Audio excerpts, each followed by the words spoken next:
Ikaw, Jassel, dito? Kaya kung makikita nyo, meron na kami hagdan. Ay, may bubong na kami. Good morning!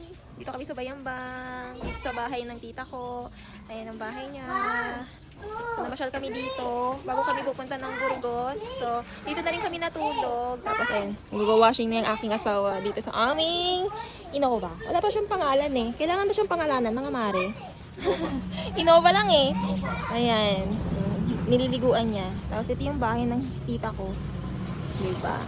So, mamaya pupunta kami doon sa Burgos na. So, birthday kasi ng pamangkin ko, 7 years old. So, sakto din, Mare, mag-house update din ako sa inyo. Kaya abangan nyo mga Mare ha. So, samahan nyo ako dito sa vlog na to. So, kami. So, pupunta na kami sa Burgos. Pero magla-lunch muna kami. So, sa amin. So, let's go! Dahan-dahan la.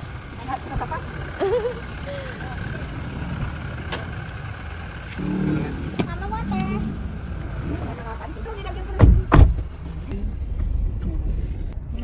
Pasadena Daily. Mga nagluluto pa. So, magla-lunch muna kami. Yes, mag-lunch muna tayo.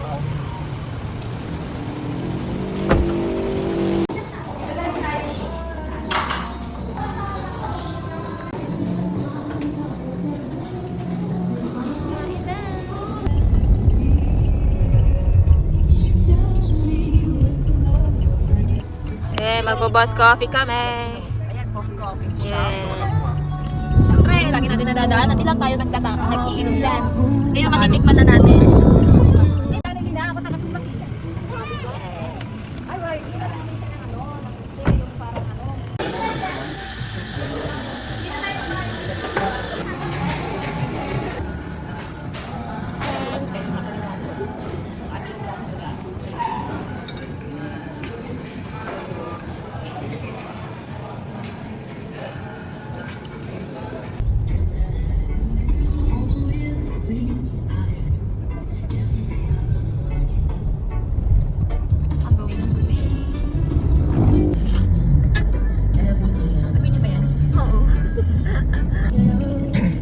Tapos Burgos na.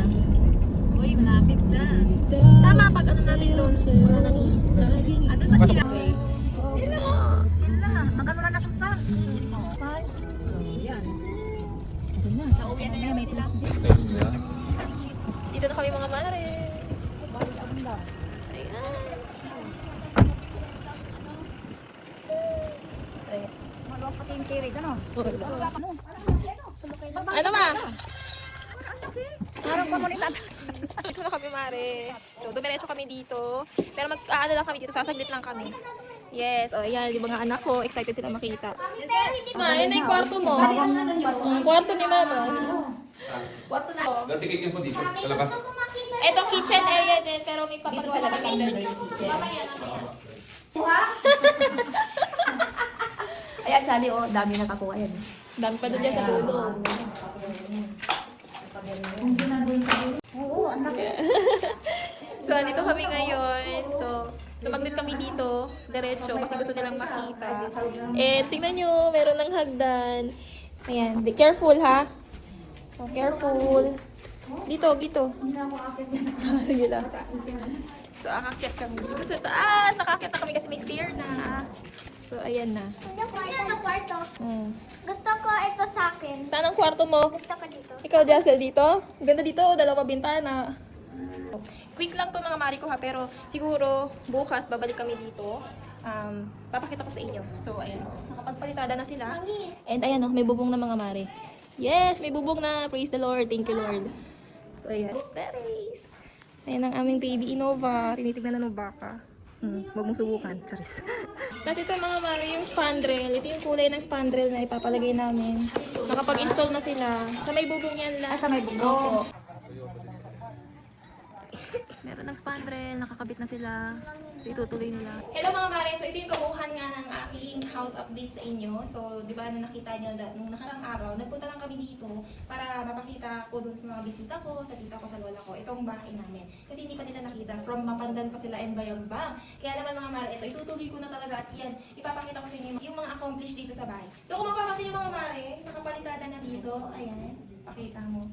So, nakaano na lang yun sa mga bintana kasi isusunod namin yan. Yung mga hamba ng bintana, hamba ng pinto. Ayan, kung makikita nyo, meron na kaming hagdan. O, diba? Dati, umaakit-akit lang ako sa scaffolding na ginawa dito. So, ngayon, meron ng hagdan. Eh, makakaakyat na talaga ako ng bongga. So, ganyan lang naman ang dinga ng hagdan namin. Ganyan lang. Ganyan. So, ayan na, nakapalitada na rin dito. Pero ito, isusunod na nila yan sa may taas. So, may mga gumagawa kasi ngayon dito mga bahay. Ayan, ito yung sa CR namin, nagpapalitada na si Kuya. Hi, Kuya!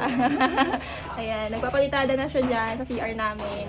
Tapos, dito, ayan o, palitada na siya. Pero yung side na to, sisimula na rin yan. Dito yung mga kwarto, nakapalitada na rin siya.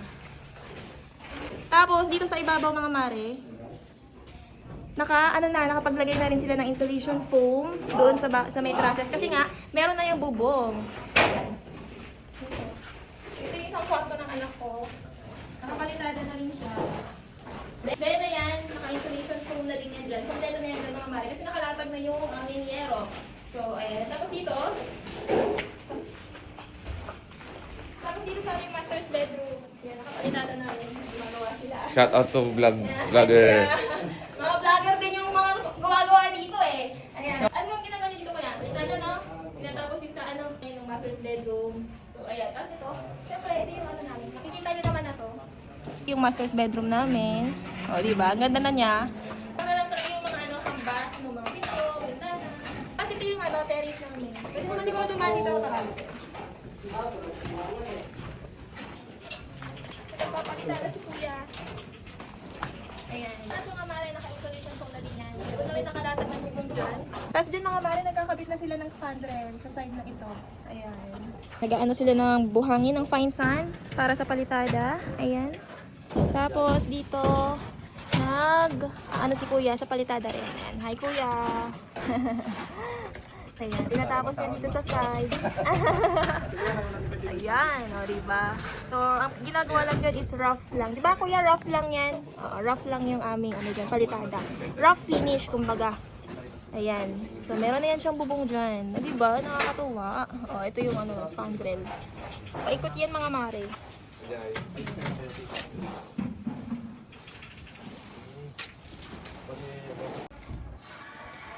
So, yung mga mare doon sa taas yung update ng ating, yung aming greenhouse. Tapos dito mga mare, papakita ko sa inyo.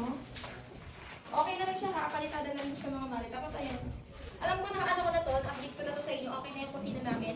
So dito mga mare ko is kompleto na yung palitada. Sa taas, tinatapos na nila. And sa labas din ng bahay namin mga mare, palitada na. So, ipapakita ko sa inyo, labas tayo dito. So, medyo makalat pa dito mga mare kasi syempre hindi pa naman tapos.